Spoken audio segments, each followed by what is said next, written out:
Samahan niyo po ako, no? Itatanong po natin kay kaibigan. Napakarami po ngayon ang nag-request tungkol po ito sa mga batang missing o nawawala dito sa ating bansa. Saan ba daw napunta? Totoo po ba ang Epstein Files, yung nanglabas ngayon na yung mga bata ay ginawang palaman daw sa mga sikat na mga kainan?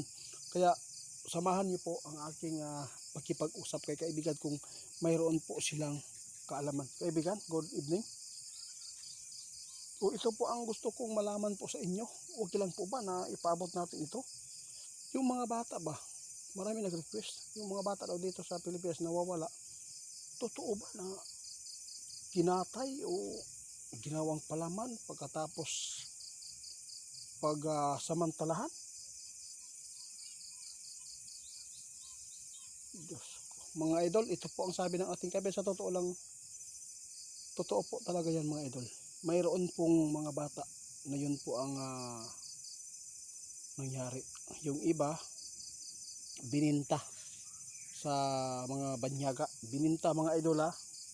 Ito po ang sabi ng ating kaibigan. Paano? Bakit binta? Ano pong dahilan kaibigan? Grabe no, malaking pera po ang ano dito mga idol. Kawawa talaga ang mga biktima, no, mga magulang. Yung mga bata nawawala dito, yun pala ang ginawa, no? Bininta nila yan sa mga banyaga, mga mapirang tao. Kung afford nila, yun, makakatanggap po yung nanguha ng bata. Pagkatapos, samantalahan. At pagkatapos, yun, katayin.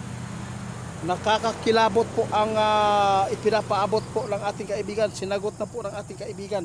Yung Epstein Files, hindi lahat po ng mga bata doon napunta. Marami pong mga private, no, na usapin na mga sikreto na hindi alam lang lahat. Diyos ko. Ha? Ano po?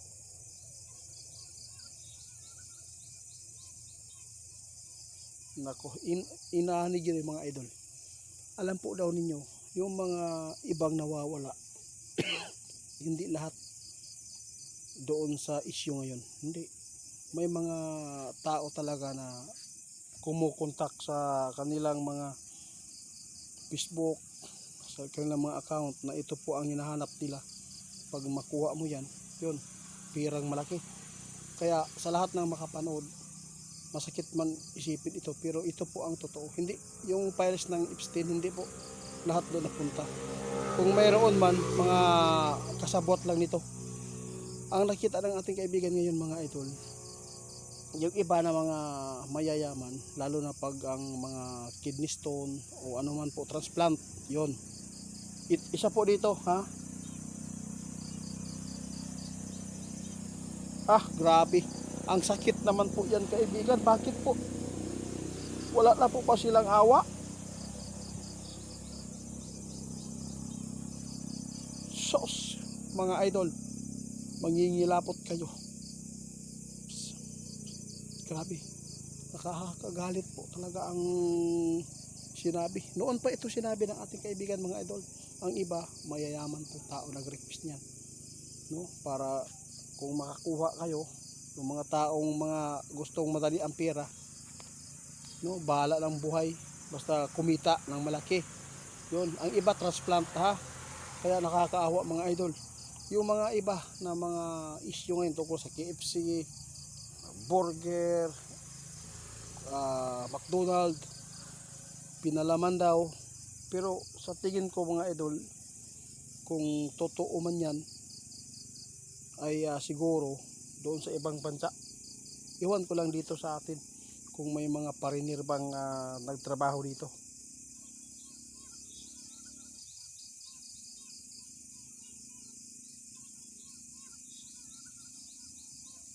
Grabe no, satanas talaga. Guys, binulgar ni kaibigan to. Hindi lahat ng files doon po kay Epstein ay yung mga bata na nawawala dito sa atin. Hindi.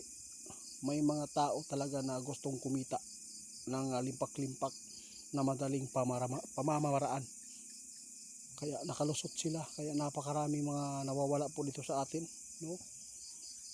Grabe, yung mga ma-involve dito, malalaman niyo po balang araw. Sa lahat ng makapanood, alam po ninyo, mayroon po talagang artista dito ng mga involved tungkol po sa Epstein Files, mga kilalang tao. Sinabi po ng ating kaibigan na may mapapahiya dito. Abangan lang po ninyo mga idol, ha.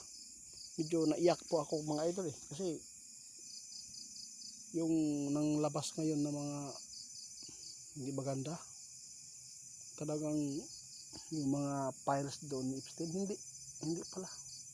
hindi pala doon napunta yung iba, yung mga bata, tulad po ng nawawala na wala pong hustisya ngayon. Yun, transplant po yan. Kaya masasabi natin na mga siksiksik, mga demonyo. Ingat po mga magulang, bantayan po natin mga bata natin ngayon, kasi po nandyan pa sila, nasa likod lang natin, napakarami pa nila dito sa atin. Mga kababayan po natin yan, mga kababayan po natin yan, gumawa na yan para lang kumita.